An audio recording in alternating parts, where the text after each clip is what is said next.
तो एक बहुत बड़ी खबर आई है सुप्रीम कोर्ट से, जिसने डिस्ट्रिक्ट जज बनने के नियमों को पूरी तरह से बदल कर रख दिया है।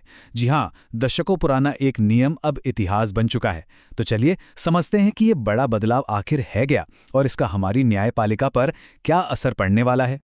कभी ये सवाल मन में आया है कि किसी जिले का जज यानी डिस्ट्रिक्ट जज आखिर बनता कैसे है? जिस भी प्रक्रिया के बारे में किसी ने सुना या पढ़ा होगा वो अब बदल चुकी है, और ये बदलाव हर उस इंसान के लिए जानना जरूरी है जो हमारे कानून और जस्टिस सिस्टम में थोड़ी भी दिलचस्पी रखता है। तो इस पूरे बदलाव को समझने के लिए सबसे पहले हमें उस पुराने नियम को समझना होगा। इसे एक बंद दरवाजे की तरह समझिए, एक ऐसा दरवाजा जो कई काबिल लोगों के लिए एक बहुत बड़ा रास्ता रोके हुए था। देखते हैं कि यह दरवाजा क्यों और कैसे बंद था। देखिए, पुराना नियम बहुत सीधा सा था। अगर कोई वकील है और उसे प्रैक्टिस करते हुए कम से कम 7 साल हो गए हैं तो वो डिस्ट्रिक्ट जज की सीधी भर्ती के लिए अप्लाई कर सकता था। लेकिन यहाँ एक पेंच था। अगर कोई पहले से ही जुडिशियल सर्विस में है, मतलब मान लीजिए कोई सिविल जज है, तो उसके लिए ये रास्ता पूरी तरह से बंद था। इससे कोई फर्क नहीं पड़ता था कि जज बनने से पहले उसने कितने साल वकालत की है। एक बार जज बन गए तो यह दरवाज़ा बंद।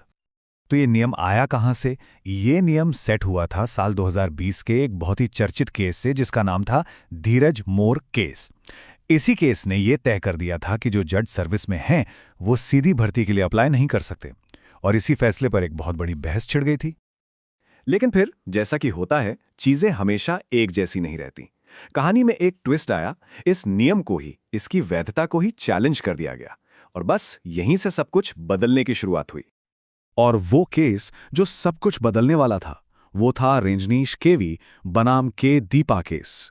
ये वो मामला है जिसने सही मायनों में पूरे खेल के नियम ही पलट दिए। एक असली गेम चेंजर। अब देखिए, ये कोई छोटा मोटा मामला नहीं था।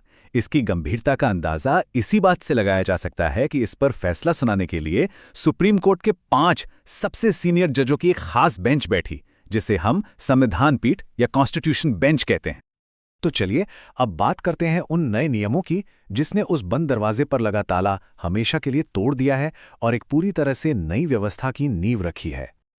सुप्रीम कोर्ट ने अपने नए फैसले में बहुत साफ कहा, एकदम क्लियर, कि धीरज मौर्य केस में जो फैसला था वो संविधान को समझने में एक गलती थी। कोर्ट के शब्दों में कहें तो वो संविधान की एक गलत व्याख्या थी, और इसी के साथ 2020 के उस फैसले को खारिज कर दिया गया। तो सवाल उठता है, नया नियम है क्या? और ये बड़ा मजेदार है। अब जो 7 साल का एक्सपीरियंस चाहिए, उसके लिए वकालत और जज के तौर पर काम करने का समय दोनों को जोड़ा जा सकता है। मतलब मान लीजिए किसी ने 4 साल वकालत की और फिर 3 साल जज के तौर पर काम किया, तो टोटल हो गए 7 साल, और बस वो डिस्ट्रिक्ट जज की सीधी भर्ती के लिए एलिजिबल है। अब ये सब हुआ कैसे? कोर्ट ने संविधान के आर्टिकल 233(2) को एक नए नजरिए से देखा। इसमें एक लाइन है, जो पहले से सेवा में न हो।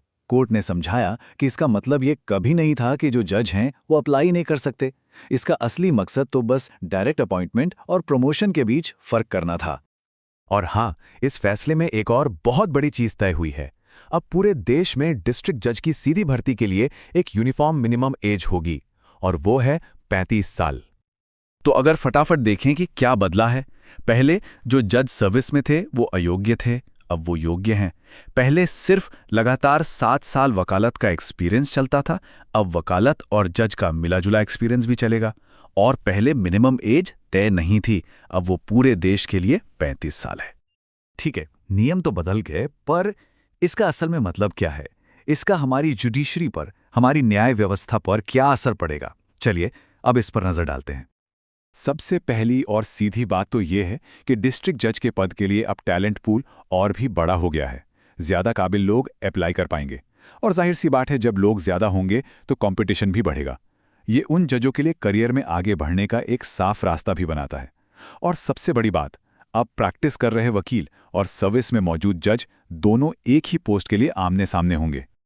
तो सब कुछ जानने के बाद आखिर में एक बड़ा सवाल मन में जरूर आता है, क्या ये नया सिस्टम ज़्यादा निष्पक्ष है, ज़्यादा बेहतर है, या फिर इसने भर्ती की प्रक्रिया को और भी ज़्यादा कॉम्प्लिकेटेड बना दिया है? इसका जवाब तो खैर आने वाला वक्त ही बताएगा।